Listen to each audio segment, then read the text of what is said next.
The audience's benefit, Ned is the Democratic nominee for governor of the state of Connecticut, correct?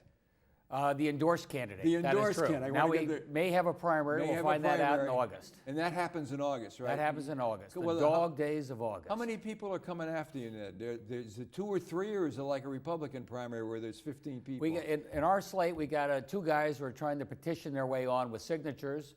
On the Republican side, they've got 22 people. Oh, yeah, it's unbelievable. It's unbelievable. And you also do a lot of adjunct work here at Central Connecticut State University in political science and philosophy, I think. Distinguished professor, Distinguished. not adjunct, distinguished, which is French for old, I think. Well, but I've been teaching here for about 10 years. There's a step beyond distinguished, Ned, and that is when you become emeritus. I've loved teaching here, though. I've done in the business school and I've done in the political science school. On and off you know for what? 10 I years. did a lot of adjunct work at the University of Connecticut in the B school, both graduate and undergraduate. I had to keep you, not in addition to keeping you young, but boy, what a confrontation that is in the classroom when they're looking at you like finally someone from the real world, kind of a thing, kind of a look.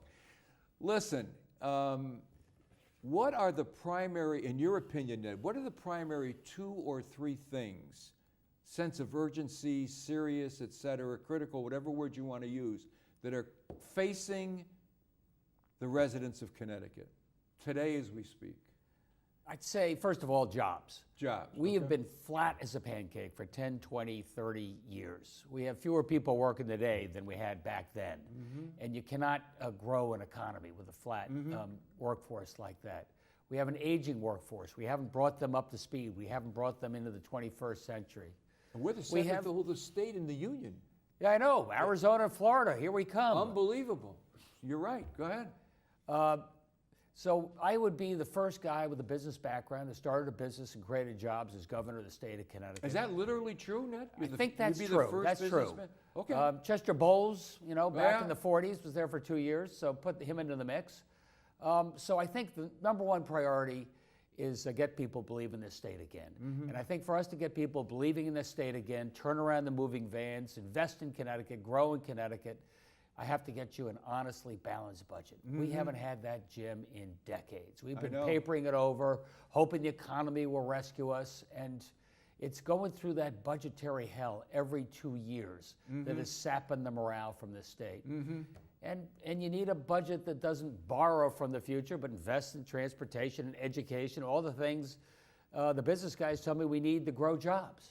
And the business guys are absolutely right. Transportation is an economic development issue in this state. I mean, who likes to travel?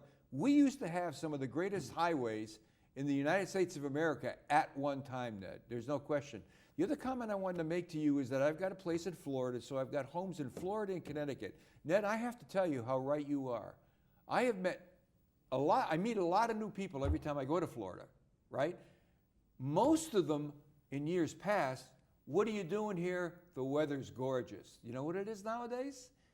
Over half of them say, I needed to get the hell out of the Northeast. The cost of living is too high, the taxation is onerous, et cetera, and we're losing a lot of people. And unfortunately in Connecticut, Ned, I don't know whether you'll agree with that, a lot of the people that we lose take a lot of money with them. So stopping the exodus is something that we have to do. It really is. So jobs is a critical issue with you. Jobs is critical for that because we don't need more taxes. You do need more taxpayers. We got to start growing that grand list, growing the number of folks and companies and small startups that are, putting money back into our economy and back into our state coffers. So Ned, tell me, what is it about Ned Lamont? Tell me what it is about Ned Lamont that in the state of Connecticut, right, the legislature for the past 40 years, I may be off a little bit, has never had the political will to do what you're talking about. Whether it's balancing the budget, whether it's bringing jobs back, flat growth, et cetera, no good market economy, loss of our reputation. I hate like hell to be draconian about it, but the reality of it is, how are you going to overcome this lack of political will to get us over to the other side? What about you? I think we had too many politicians worrying about their reelection.